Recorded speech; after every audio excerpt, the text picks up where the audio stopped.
Okay, everybody, we're on Isaiah chapter 18, and it's a very, very interesting chapter of Isaiah. Isaiah chapter 18. It's interesting, but at the same time, it's difficult. It's difficult to interpret, and there's various reasons for that, mostly due to some translational questions.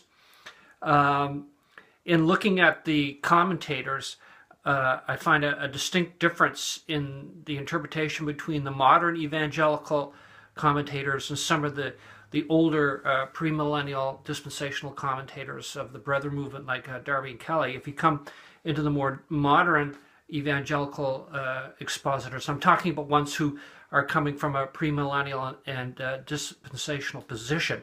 As far as the amillennial and postmillennial, I don't really even bother with them. They're always reading the church into these things and spiritualizing the prophecies, so it's rather useless.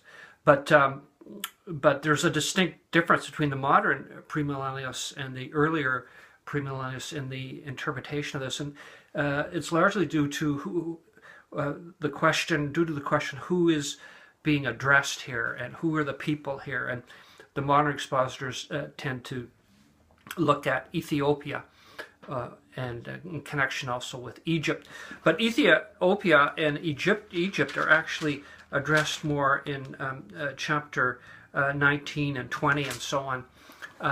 But here we get in this passage, it starts off with these words, woe. That could be better translated ho. It's like an exhortation, a call to pay attention. It's not a woe.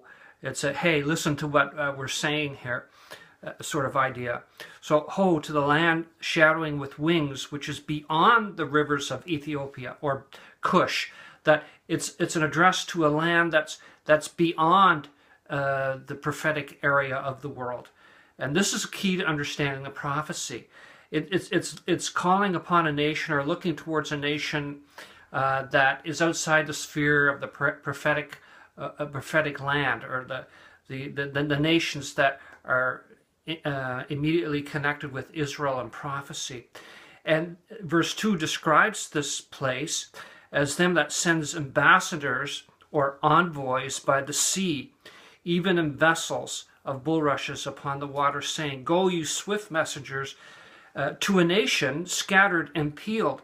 So these ambassadors or envoys from a far off nation are called to go swiftly and to a nation that is here called scattered and peeled. And here's one of the translational issues with it, because some of the modern translations have a people that is tall and smooth, but it can be just as rightly translated a people that is scattered and peeled. In other words, a people that have gone through difficulties. That's confirmed if you continue reading the verse, because it says, to a terrible people, this is verse 2, from their beginning hitherto, a nation meted out and trodden down, whose land the rivers have spoiled. Okay, this is the key. The rivers are the nations. The nations are described as rivers. We've seen this with the kingdom of Assyria, for example. And this nation that has had an amazing beginning, an awe-inspiring beginning, but had been meted out and trodden down. That's none other than the people of Israel, okay? And the rivers, the nations, had spoiled their land. Well, this outside nation that is called upon in verse 1 and verse 2 to send their envoys and their ambassadors to help this people, right? And it's interesting, when you look at Mr. Darby's comments on this and Mr. Kelly's comments on this passage, because they're writing in the early to mid 1800s, before Israel ever had come back into the land. They were still scattered and peeled. They're still dispersed in the nations. And they're writing about this in a prophetic way, in interpreting these verses. I'm going to quote from them to help us understand, to see where they're coming from. This is why I'm going with their interpretation of these verses of Isaiah chapter 18. We'll read Mr. Darby here. He says, this is volume 2 of the collected writings. It is a description of Israel returning into Judea by the help of some nation at a distance from the scene itself, which is neither Babylon or Egypt, because the rivers here mentioned would be the Euphrates and the Nile, nor other nations who meddled in their affairs of old. So it's another nation that had never meddled with Israel. We say not that it is France or Russia or England. Mr. Darby says we can't know which nation it is.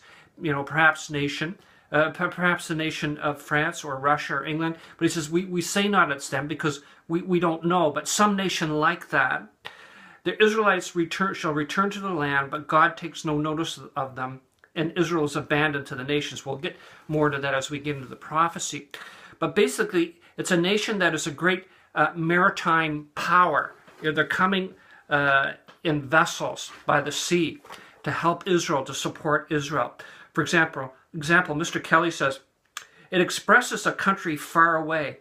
This comparatively distant land espouses the cause of Israel, but the protection would be ineffectual in result. And again, we'll get to that. However loud the proffer and the preparation. Then he says again, thus far we have seen the intervention of this unnamed land, described as a would-be protector of Israel, actively engaging with their swift ships. It would seem on a friendly mission in quest of that scattered people to plant them again in their own land. He goes on to say, he allows the apparent advantage of it, but does not act himself, while immense efforts are made to gather in the Jews by the patronage of this maritime nation. Okay, it's a maritime nation, a maritime power. Now, Mr. Darby says we can't tell if it's France or England or Russia or Germany, whoever, but some power like that. But of course, when they wrote in their day, America was not, it was an up-and-coming power, but it was not the great power that it is today. And dear friends, we have to say, when we look at this and their interpretation of the passage, that there's only one country that can really fit that bill. If their interpretation is correct, okay, there's still a question there, but if their interpretation is correct, then that nation that's viewed here, that's coming as ambassadors, that's a great maritime power, that's coming to the aid of Israel, that's coming to help Israel, can be none other than the United States of America.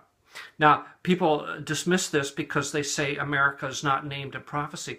But all the revived Roman Empire, all the nations of the revived Roman Empire, whether it's Rome itself, well, Rome is mentioned, but Germany or France, Holland, England, none of them are actually mentioned by name, but they'll be all part of the revived Roman Empire. And we see here that in history, it was the United States, first Great Britain initially, the Balfour Agreement and so on. And they were a great maritime power as well. But England or Great Britain has faded, and now America, the United States of America, has taken on that role, this worldwide empire with a naval presence throughout the world, and is the great patron of the people of Israel. Without the United States' power, without the power of America, Israel would be in big trouble. And it's through their sufferance, through the sufferance of the United States of America, that they exist. Now, as we go on in the prophecy, okay, so this power is called upon to go to a nation scattered and peeled, a nation that's been trodden down by the rivers and had been spoiled by the rivers. Israel had been, wrecked and ruined by Babylon, Assyria, Rome, Greece, Persia, and so on, and down through the ages. And then we see in verse 3, and all the inhabitants of the world and dwellers on the earth see ye when he lifts up an ensign on the mountains, and when you hear when he blows a trumpet, hear ye. So what the prophet says here, there will be a sign, and it'll be like a trumpet. When this sign happens, then the nations are to the dwellers on the earth are to take notice of this. And we believe this is the reformation of Israel in 1948 as a nation. That's a sign, dear friends. The Lord Jesus spoke of it. He says, when you see the fig tree blossom again, you know that the end is nigh. This is the sign that God has given to the world. He's calling the world's attention. And not only has he called to the attention of the world that the end times are drawing near, that the people of Israel, because of the people of Israel, have been come back into the land. Look at their ancient enemies, and I've mentioned this before. Their ancient enemies also have risen up. In fact, Luke, when he speaks of the fig tree blossoming, again, he says, and all the trees, that is all the trees that are associated with Israel. So this great power helps Israel to establish themselves as a nation, and will be a sign to the world. That's what the prophet says. But this is what the Lord's position is on it. The Lord is involved in it, but yet at the same time he sits back. See verse 4. So the Lord said unto me, I will take my rest, and I will consider my dwelling place like a clear heat upon the herbs, and like a cloud of dew in the heat of harvest. What the prophet is saying there is that the Lord will look at this, and he will just take his rest, he'll fold his arms, he'll sit back and watch how all this unfolds. Okay, the support of Israel. He says in verse 5, for the harvest, when the bud is perfect, and the sour grape is ripening in the flower, he shall both cut off the sprigs and the pruning hooks, with pruning hooks, and take away and cut down the branches. What he's saying is that the Lord will sit back, and just as Israel seems to have peace and safety when it comes to full fruition as a nation, then the Lord will allow judgment to come upon the whole enterprise. And this is confirmed in verse 6, where it says, they shall be left together unto the fowls of the mountains and to the beasts of the earth. And the fowls shall summer upon them, and the beasts of the earth shall winter upon them. That is, upon the people of Israel. And the fowls of the heaven and the beasts of the earth are the nations that are brought against Israel during the battle of Armageddon. The nations are always described as these wild beasts in the scripture. These beasts that have no God-likeness or nor connection with God. They're described as beasts. They're not like men. They're like wild beasts. And they will winter and summer upon Israel. The whole enterprise will come to nothing, will come actually into judgment. But there's blessing in the end, and that's in verse 7. In that time shall the present or offering be brought unto the Lord of hosts by a people that is scattered and peeled. That is, Israel will bring an offering to the Lord of hosts. And where will they bring out that offering? It says, to the Lord of hosts in Mount Zion. Now read this to you from the New American Standard Translation. It's a little clearer. He says this way, at that time a gift of homage will be brought to the Lord of hosts from a people tall and smooth, from a people feared far and wide, a powerful and oppressive nation, whose land the rivers divide, to the place of the name of the Lord of hosts, even unto Mount Zion. Now, they will bring an offering to the Lord in Jerusalem. That is the people of Israel. So, a complicated prophecy, but it's so amazing to see how these early expositors interpreted it. I tend to agree with their interpretation.